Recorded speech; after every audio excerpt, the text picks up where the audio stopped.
is at the darkest hour and at the lowest point of the war. The forces of Nazism stand at the edge of victory. In the summer of 1940, in a tumultuous few months, the phony war had burst into a dramatic and terrifying real war.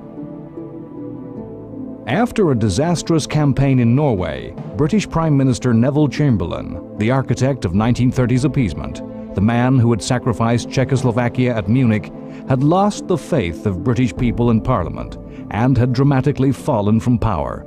He was replaced by Winston Churchill. Churchill famously came to power offering the British people nothing but blood, sweat, and tears. The spring and early summer of 1940 had brought the British people nothing but bad news. The British armed forces and their allies nothing but defeat after crushing defeat. The continent of Europe had fallen rapidly before the blitzkrieg of the Panzer armies. Holland, Belgium, and France had all surrendered in the space of weeks. The French were nationally humiliated as the Wehrmacht marched down the Champs-Élysées. With the entire British army in France nearly encircled, their backs to the sea, a mysterious moment of indecision by Hitler had saved 1/3 British and French soldiers evacuated from the beaches of Dunkirk by an armada of small boats and ships. In Britain, the country and the people awaited invasion by the Nazi armies. The south coast of England was turned into a fortified camp. The home guard of old men and boys was hastily recruited and stood waiting with desperately improvised weapons. The very structure and fabric of the country was broken up to fuel the war effort, to build planes, tanks, and ships. The population awaited the ringing of church bells, which would be the signal that the invasion had begun. Fear, rumor, and paranoia infested the British people as spies and infiltration were seen everywhere. Elsewhere, the world seemed to be turning its back on Britain and her empire. The Soviet Union had extinguished the independence of the Baltic states, content that Hitler had given the Soviet system a free rein in the East. Fascist Italy had joined the war. The Rome-Berlin axis was now a military as well as a political alliance. The United States remained steadfast and resolute in its neutrality. Churchill promised Britain's enemies that they would be fought on the beaches, that Britain would never surrender.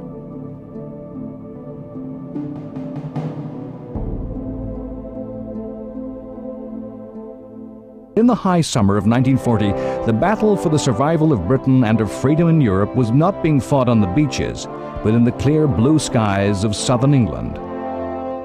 The story of the Battle of Britain is a story of weapons, a technological story as much as it is a story of collective national heroism and the individual courage of young men.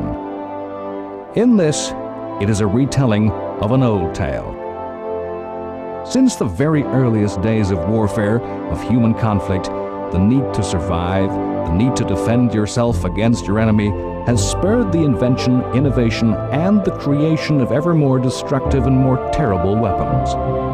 And the weapon that hits harder, faster, or further has always been countered by either an even more powerful weapon or by a better defense, better armor, a better shield, better ways to hide. To understand the Battle of Britain, we must look back before the war, when military thinkers all over the world were theorizing about future conflicts. At the turn of the century, it can be hard to realize that the invention of powered flight is an event that exists still within living memory. That flight of Wilbur and Orville Wright was only in 1903. In the interwar years, aircraft were just one of a series of breathtaking inventions, miracles of science that had amazed the world. Their role in warfare during the conflict of World War I had grown.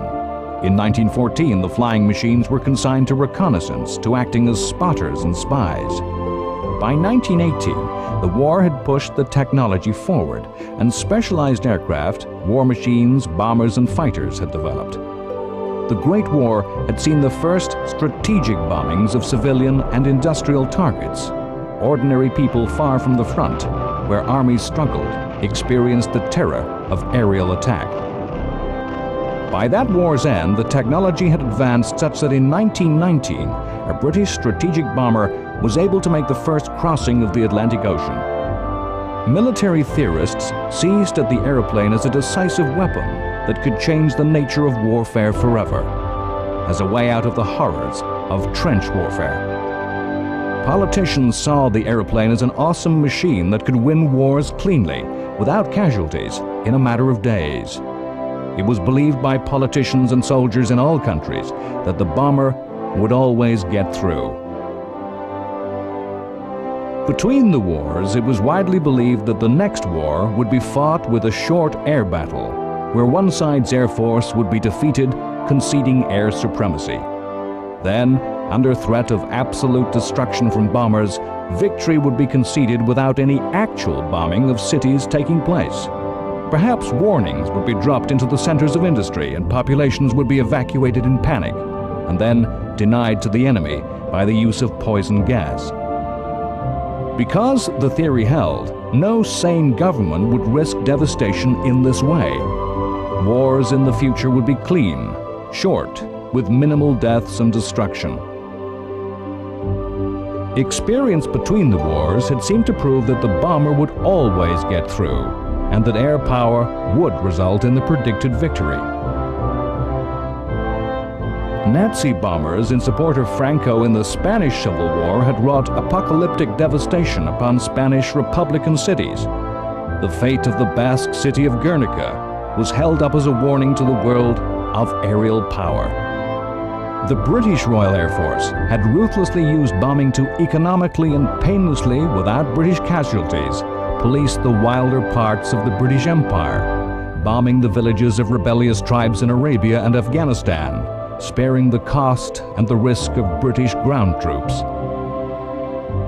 During the 1930s, the Italian Air Force had used aircraft and poison gas to subdue the forces of Emperor Haile Selassie in Ethiopia.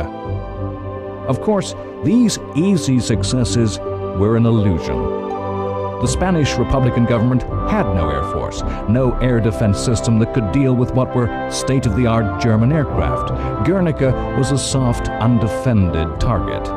The tribespeople that the Royal Air Force intimidated had no air defense, no shelters, and no fighters. The RAF even had the luxury of marking gigantic figures and directions on the surface to aid navigation. The Ethiopian society that Italy attacked was medieval in its structure and technology.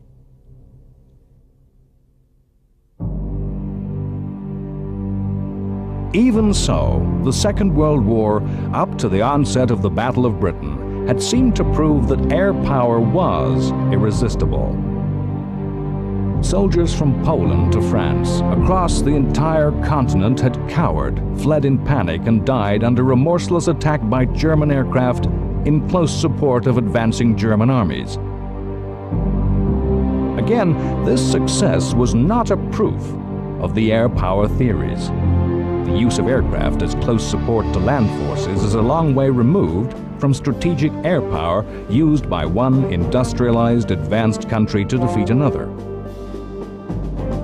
The Blitzkrieg that had swept across Europe was a new way of making war, but it was a theory that combined tanks, planes, and infantry to defeat the enemy's army. In the Battle of Britain, for the first time, air power was on its own in an individual struggle, Air Force versus Air Force, unaffected by the needs of soldiers and sailors.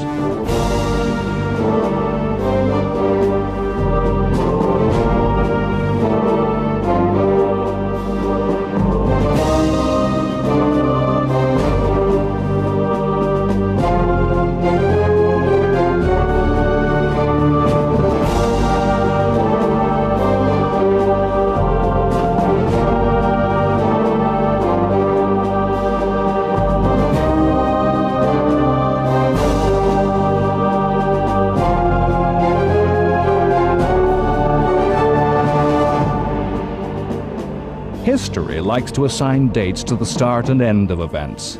Rarely are events seen at the time so clearly.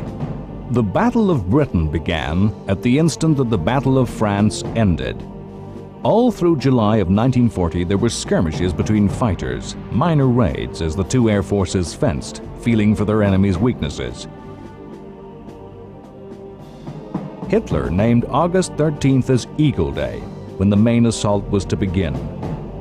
Hitler's Führer Directive 17 ordered the Luftwaffe to overpower the English Air Force with all the forces at its command in the shortest possible time to attack the flying units, ground installations and supply organizations and the aircraft industry.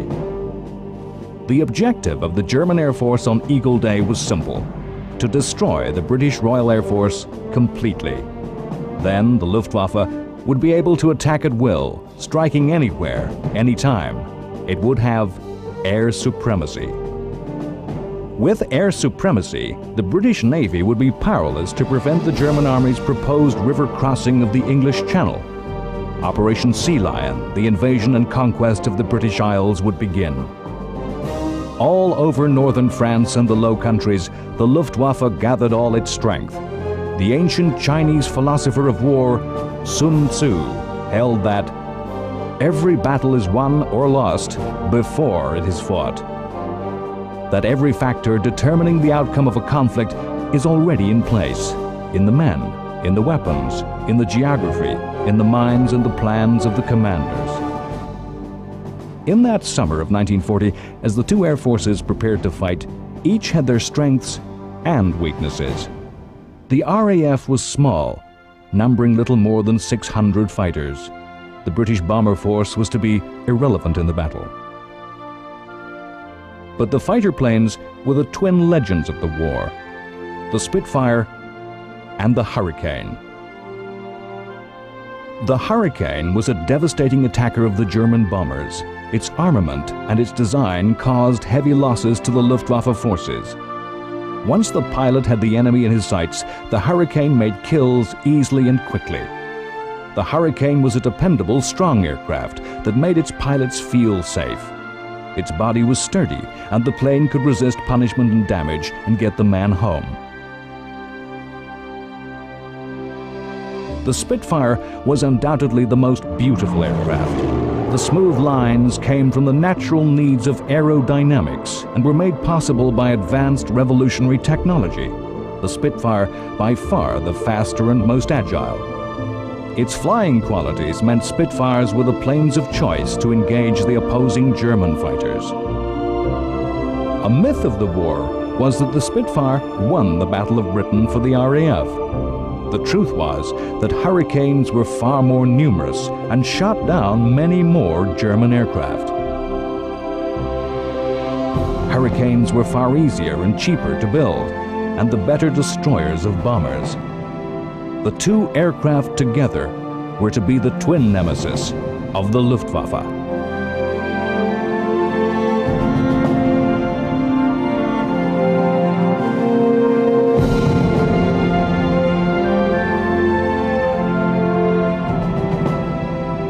The Luftwaffe, however, possessed numerical superiority.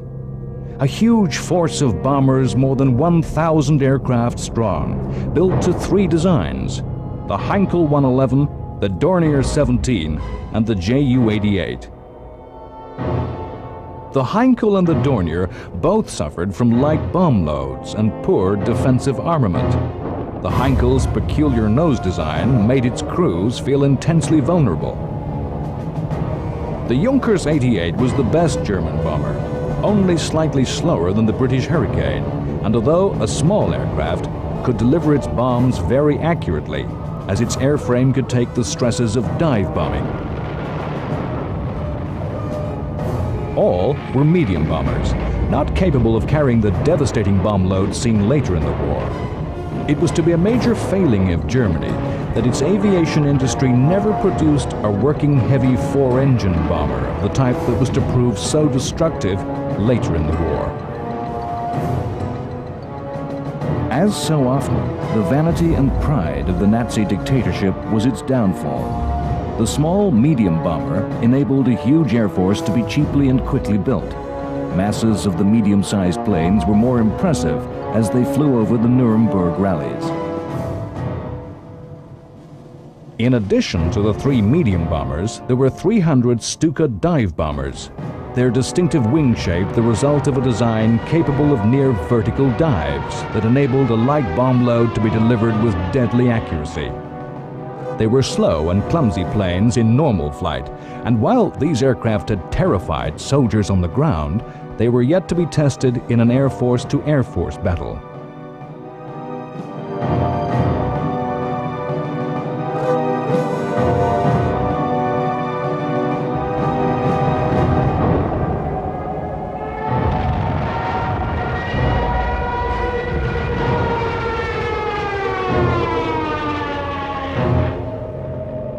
The other arm of the Luftwaffe's strength was its fighters. At the start of the Battle of Britain, the Luftwaffe was equipped with 2 machines. The Messerschmitt 110 was a twin-engined and heavily armed fighter, and its crews were regarded by the Nazi leadership as the elite of the Luftwaffe. In fact, the most dangerous adversary of the RAF in 1940 was the Messerschmitt 109. A single-seat, single-engine fighter, the equal of the Spitfire and faster than the Hurricane.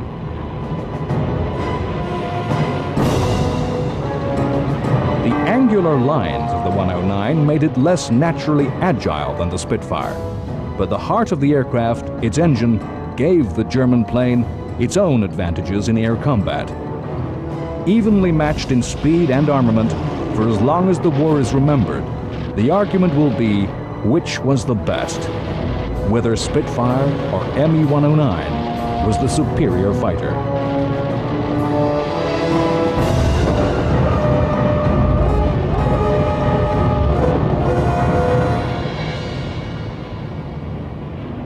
The total strength of the Luftwaffe was over 1,000 bombers and more than 800 fighters, against which the Royal Air Force could muster 600 Spitfires and Hurricanes. There was far more to the technology of the Battle of Britain than simple statistics of bomb load and rate of climb, of top speed, turning circle, and weight and rate of fire. The battle could be won and lost in the aircraft factories. The Battle of Britain was a battle of attrition. The side that lost most planes, that lost the more pilots, would be defeated. With equal losses on either side, the side that could build and replace lost planes the quicker would in the end be the victor. A fact of history is that in the summer of 1940, the British factories could easily outproduce the Germans. 500 Spitfires and Hurricanes could leave the production line every month. The German figure was less than half that.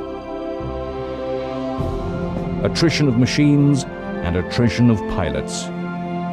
The most advanced aircraft in the world is a sword of cardboard if no pilot can be found to fly and fight with the aircraft. Fighters like the 109 and the Spitfire were demanding planes to fly, needing skilled pilots. The Spitfire's speed, agility, and responsiveness to control would terrify the beginner. In this, the Germans had the edge. Huge numbers of conscripted young men passed through the Luftwaffe in the 1930s, and Germany could call on 10,000 qualified pilots. In comparison, Britain had just over 2,000 young men, scraped together from amateurs, university flying clubs, and the remnants of the Polish and the Czech air forces. The RAF could train only 50 new pilots a week. Yet, the technology of the battle had another dimension. Radar. The story of radar is a classic example of how human inventiveness makes connections. In between the wars, a serious question was asked of British aircraft research. Could radio waves be used as death rays, stalling the engines of enemy aircraft or boiling the blood of pilots, both of which were thought theoretically possible? The scientific reply was that radio waves could not be made strong enough to do such things, they would just bounce off. But a connection was made. Flying aircraft were causing problem interference with transmitters of the BBC, and the idea of radar was born. Between the wars, finding and tracking incoming attacking aircraft was thought an impossibility and was central to the belief that the bomber would always get through. The use of radar was to give the RAF the crucial advantage in the Battle of Britain. It would be wrong to suppose that Britain alone had radar. In 1940, all major countries had radar programs, but British work was the most advanced. Most importantly, Britain understood what the new technology meant, had worked out how to use radar, how to process the information, and use the intelligence gathered to control and direct fighters towards incoming bombers. Britain was the only country which, at the outbreak of war, had built a complete network of radar stations. Germany did not realize the value and importance of the technology. Their own experiments in radar were leading in different ways that blinded them to the value of the British system. Still, yet more factors determined the way the battle would be fought and the ability of each side to win victory. The battle was fought in British skies. German aircraft had less time over their targets before needing to return, rearm and refuel. Downed German pilots and damaged aircraft were lost forever. British men and machines could be returned to action. In so many ways, the two air forces were evenly matched. Strengths and weaknesses evened out in determining the chances of defeat or victory for both sides. A weakness of the German side was their battle plan. Even though they knew their clear goal was the destruction of the RAF, Germany's leaders had no clear idea as to how to achieve that aim. The course of events in the skies of Britain in the weeks of the campaign against the RAF were marked by abandonment and changes of plan, improvisation and bad intelligence, bad guesswork, that seen with the standpoint of history brought ultimate German failure. Overall, the Germans believed that if they could bring the RAF fighter force to a decisive battle, they would destroy the fighters and the invasion could begin. Luftwaffe leader Göring called it the knockout punch. Hitler even hoped that once the RAF was destroyed, Britain would see sense, capitulate without the need for invasion. The Battle of Britain divides into a number of phases. In the first phase, on Eagle Day, the Luftwaffe attacked a wide variety of targets, some airfields, the naval dockyards at Portsmouth, shipping in the English Channel, some radar stations, aircraft factories, and so on. The aim? To rain blows everywhere, to provoke the RAF into a fight. The RAF held its own in this first phase, and crucially, the radar stations were not systematically attacked again after that first day. German intelligence did not realize how effective the British system was. The result was that the attacking forces were always met by British fighters. The skies of southern Britain were full of aircraft. The newsreel showed proud home guards standing over downed aircraft in the fields.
On August 20th, in the British Parliament, Prime Minister Winston Churchill paid his legendary tribute to the young pilots of the RAF.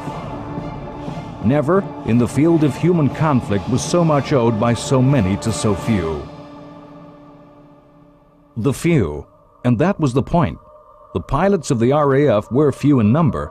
Although Britain was managing to replace the losses of aircraft, the pilots were growing ever smaller in number. After 2 weeks, the courage of the pilots and the technology of the planes and radar meant that the expected result was not happening. The RAF was still in the air. From August 24th, a new tactic emerged. Impatient for success, the Luftwaffe focused solely on attacking the RAF's airfields. The Nazi thinking was that the RAF surely would have to rise in its entire strength to defend itself and its own capability to fight. The attacks were made by small groups of bombers accompanied by large formations of fighters. With this strategy, the Luftwaffe began to slowly gain the upper hand. At some bases, the ground crew, without which the RAF could not fly, were in mutiny, refusing to come out of shelters. For the first time, the rate of destruction of RAF planes was overtaking the rate at which new fighters could be built. In early September, the situation was at breaking point for Britain. On September 7th, this strategy, which was winning, was dropped. The Germans suddenly mounted mass daylight raids on London. Impatience that victory was slow in coming caused the change. Again, the idea was to provoke the RAF into a mass defense of the capital and bring about decisive defeat. The Germans abandoned all subtlety of tactics, of feints and diversionary raids, and simply threw all their strength in mass attacks, in increasingly desperate attempts to provoke a big final battle. In fact, they presented the RAF with ever larger and easier targets of bombers. If you look for a reason, it is in intelligence. Both sides had inaccurate estimates of the other's strength. The Germans had underestimated the RAF strength at the start of the battle, and they never had an idea of the true level of the RAF strength.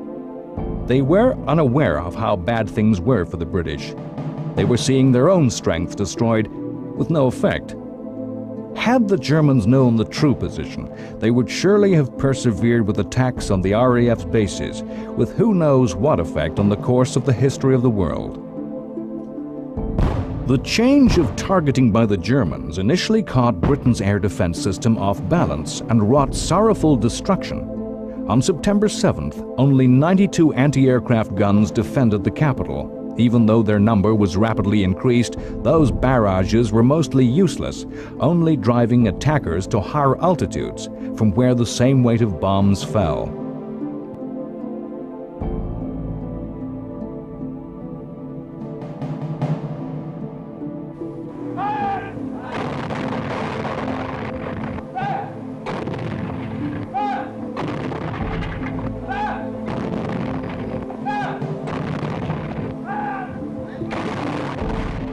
But as the raids continued, the RAF reorganized and found that in the new mass daylight raids, the Luftwaffe was offering easy targets, and the balance of losses swung back heavily toward the British, gradually eroding the Luftwaffe's strength and confidence. The logical thing for Hitler to do, the sensible thing, if you like, was to stick with their plan to continue the strategy that was slowly degrading the RAF's capability. Destroying British bases, destroying British planes. The Battle of Britain was a war of numbers. Each day the Luftwaffe and the RAF claimed to have won the day. Each exaggerated their own victories and minimized their losses. The ability of each side to tell fact from fiction, to know what was really happening, was a crucial factor in determining the outcome of the battle. The failure of nerve, the decision to end attacks directly against the opposing air force, was a turning point of the war.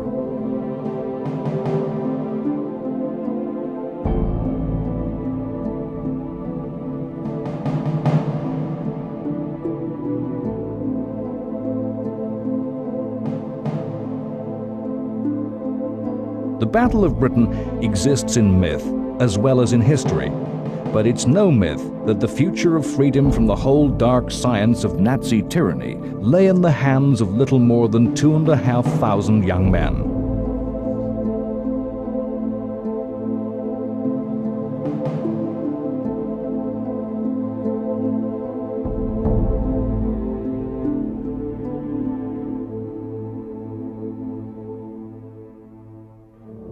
History likes to assign clear dates to the start and end of events. In fact, the real happenings tend to be far more blurred. Throughout early September, the mass daylight attacks on London continued with heavy German losses. Hitler realized the RAF could not be defeated. The invasion of Britain could not happen. The raids on London gradually turned from daylight to night, the object no longer the destruction of the RAF, but of London. The big plan, the strategy for defeating Britain, different. While the big picture was that Germany had suffered a major defeat, had failed to take victory on offer, this might not seem the case for the citizens of London. The Blitz was yet another test of the theory that air power alone could win a war. Win by breaking the will to resist of a population, by inflicting terror and exhaustion. Once again, the most carefully argued of peacetime theories as to how the next war would be won was put to the test of actual war, and the course of events was to confound the best thought-out plans. In the first phase of the Blitz, bombers came every night. Indiscriminate, vaguely aimed attacks were made on the docks on the East End. After the heavy losses of the Battle of Britain, the Blitz was a happy time for the Luftwaffe, with German losses of only 1% of sorties flown. The British defenses, for all the roar of anti-aircraft artillery and the ranks of barrage balloons, were impotent. The guns were told to fire indiscriminately for the benefit of civilian morale. Indeed, it is legendary how the British people showed that bombing does not break the will to resist, and in many cases stiffened resolve. The British civilians climbed over the rubble to carry on their lives in defiance of Hitler.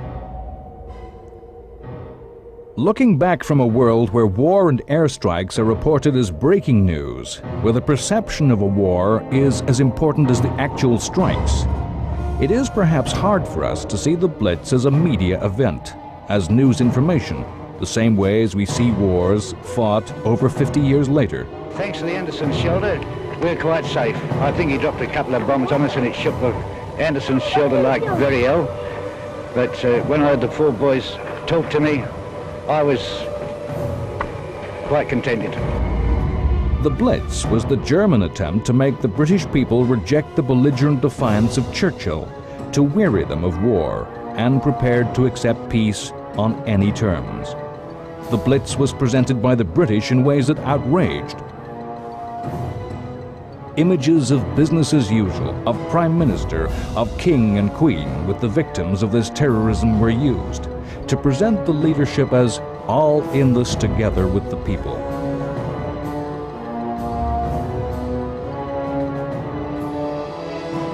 The pictures of ordinary innocent civilians made homeless, turned into refugees in their own country, was used in a drip feed of propaganda to turn US public opinion against the Nazis.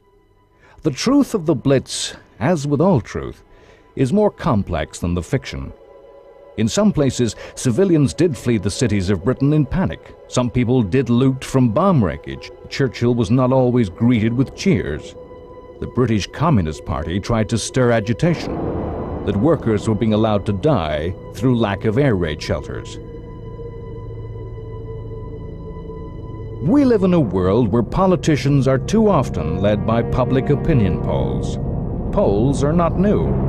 It's a simple fact that in secret Gallup polls taken by the British government throughout the Blitz, 80% of the population believed in ultimate British victory. With the Battle of Britain a failure, and his main enemies still defiant, though bloodied, what now was Hitler's plan? What now could be his strategy for victory? On October 12th, Hitler cancelled Operation Sea Lion, the invasion of Britain, and a new German strategy was unfolded. Rather than deliver a knockout blow, Hitler now chose to pound around at the edges to wear Britain out. Pressure on Britain would be increased by attacks on ever more fronts, stretching both Britain's resources and the will to continue. The incessant pressure of the Blitz would stretch the nerves. Diplomacy would be used to add to Britain's enemies, inducing more and more countries by either threat or the offer of the spoils of victory to come over to the Axis. In late October of 1940, Hitler met with two men he thought could be an aid to this plan. In Spanish dictator Francisco Franco, he sought an ally who would assist his strategy by seizing the British base at Gibraltar, and so closing the Mediterranean to British use, increasing the pressure on North Africa and Egypt. In return, Spain was offered the reward of France's North African colonies. Many historians call Franco a fascist. That he refused to be involved with the war and kept Spain neutral reveals a fascinating dimension to his character.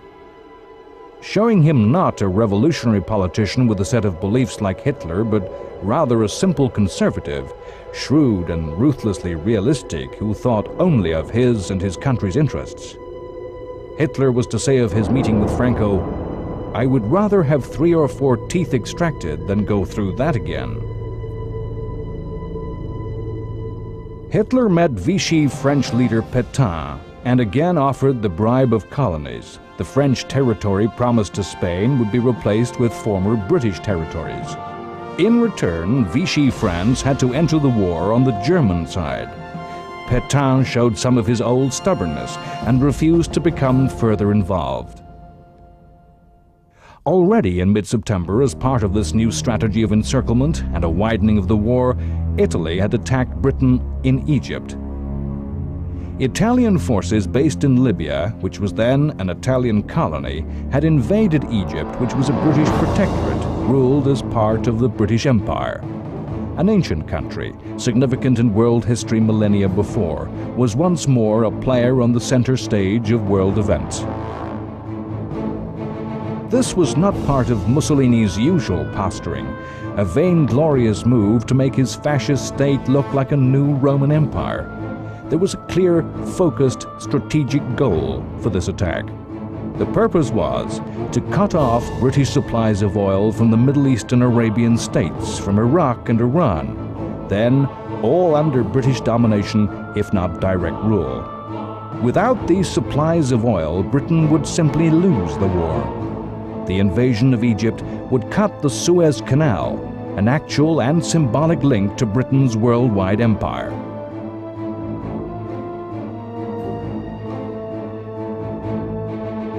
Over the next 2 years, the Western Desert was to become one of the most spectacular and dramatic theaters of war the world has ever seen. A place in which legendary leaders would emerge and where the names of individual units would mark their place in military history. It would be a war of dramatic movement over stupendous distances. The Western Desert was not to be some grim push, a grinding down of the enemy.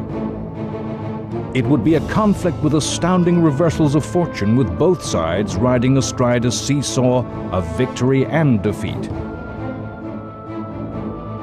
The huge, open, featureless space of the desert and the absence of towns and civilians made for a war of easy movement, suited to the new mobile armored tank armies.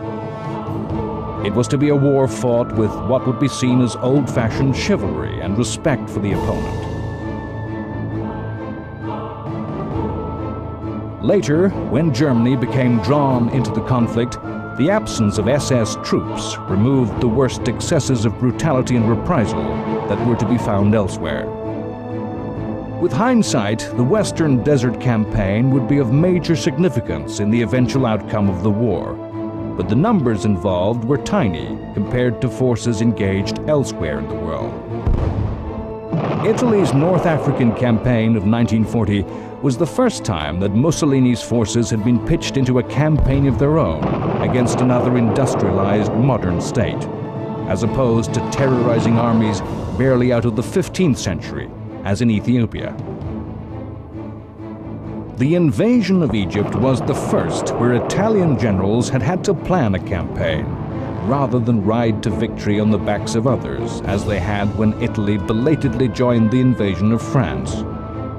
Mussolini's fascist state had proudly boasted that it had created a new, powerful, modern armed force, a military might that would rival and surpass that of ancient Rome.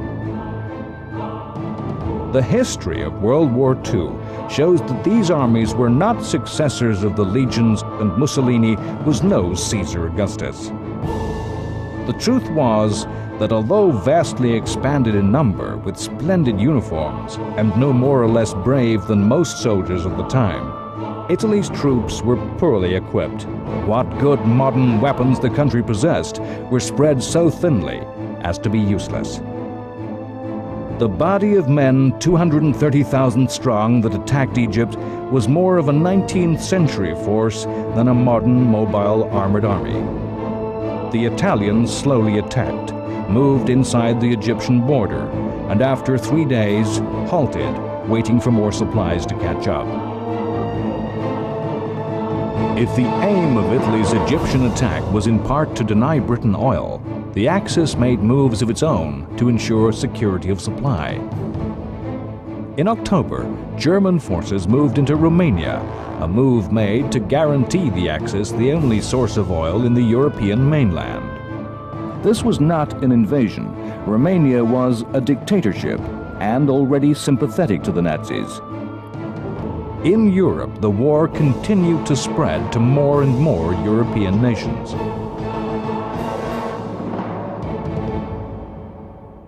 As so often in the history of the European continent, the Balkans, that crazy patchwork of small countries with a multitude of confused minorities and minute ethnic differences, torn by ancient vendettas, hatreds, enmities, and grievances, was to play a part.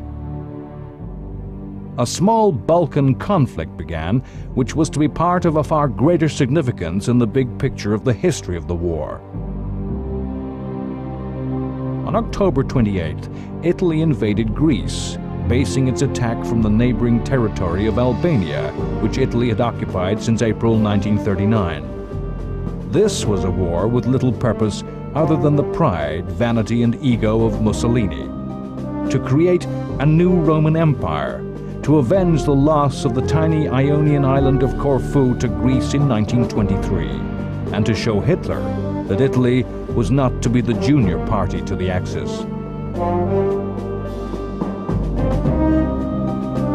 The invasion of Greece made little sense in terms of the bigger strategic picture.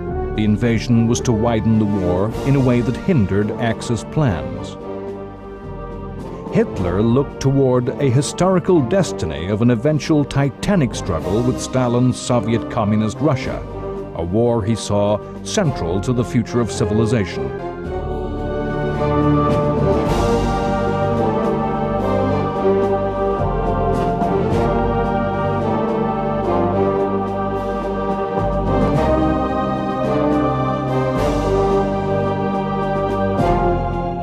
Mussolini's sideshow would drag his German ally into a mire of troubles that would, in the end, help decide the outcome of the war.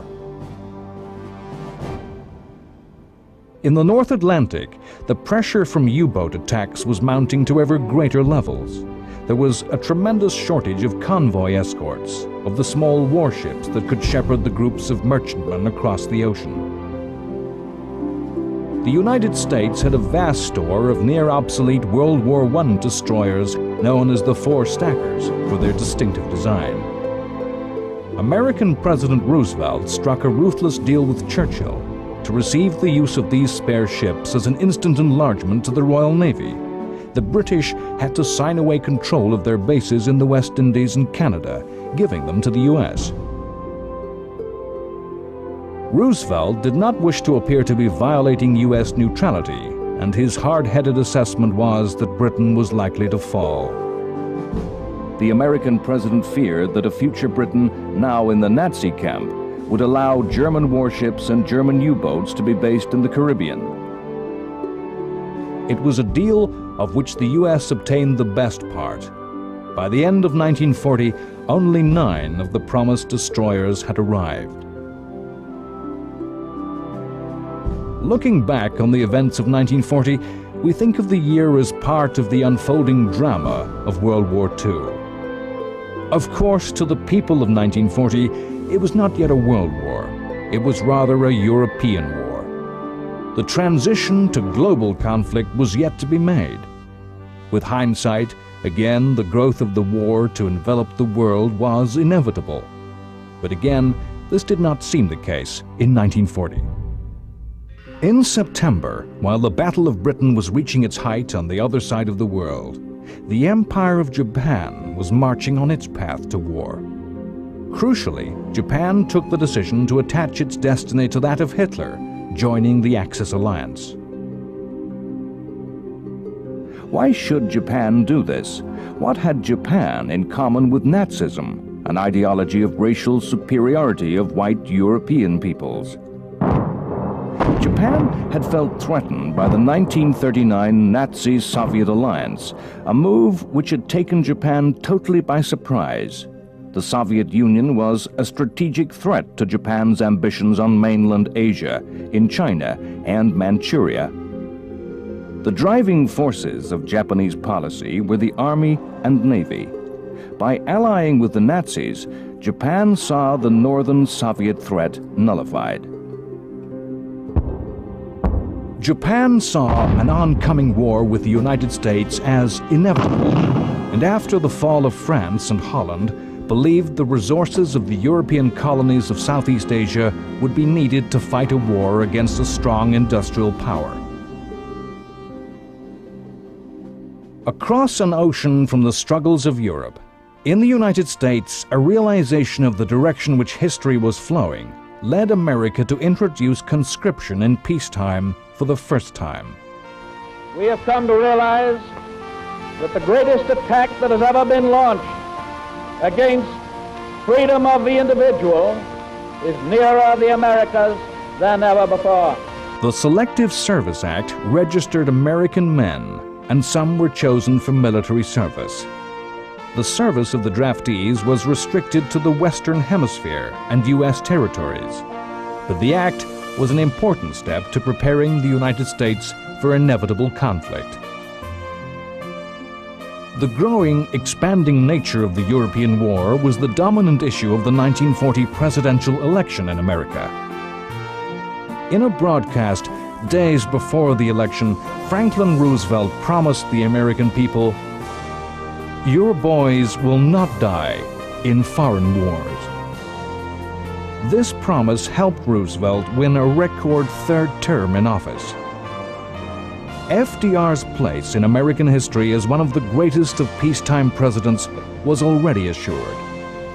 His even greater place as a war leader was something that still awaited both him and America. Next time on World War II, The Complete History. The continuing disasters unfold around the Italian war effort, as the invasion of Greece turns to catastrophe for the Italians with defeat and rout into the hills of Albania. In North Africa, there are mass surrenders of Italian armies as the British Army of the Nile drives the Italians deeper and deeper to retreat. We shall see how the Italian failure draws the forces of Germany ever deeper to the south with the invasions of Yugoslavia and Greece. In North Africa, Italian defeat turns into German triumph as two legends emerge, and the names of Erwin Rommel and the Afrika Korps are linked together in history, and the tide of war sweeps the British to near defeat, only to rebound with dramatic counterattacks. Faced with German onslaught, British and Commonwealth forces face a second Dunkirk as they first invade and are then forced to flee from Greece in face of a ferocious German attack. Churchill demands that America give Britain the tools for victory. The ancient Mediterranean Sea, the site of so many a war, is once more the stage for epic naval action, as the British Navy seeks to emulate its greatest victories, adding the battles of Taranto and Matapan to its roll of honor. In that wine-dark sea, the island of Crete is the scene for bloody and costly German victory, as the pride of the German armed might, the airborne and paratroop forces are squandered in capturing the island. Germany's losses in one battle more dead than the entire war to that point. In the Atlantic, the desperate struggle of the U-boat war continues, reaching a new peak. The British battleship Hood meets its nemesis in Bismarck. Bismarck itself was soon to sink. London still writhes under German aerial attack, with bombs falling on Parliament itself. Rudolf Hess, Hitler's deputy and trusted aide, makes his mysterious flight to Britain, bringing a personal offer of peace. All these events are played out against the impending storm that is to break in the East, as Germany unleashes Operation Barbarossa, a war of annihilation against Soviet communism. Barbarossa, the invasion of Russia.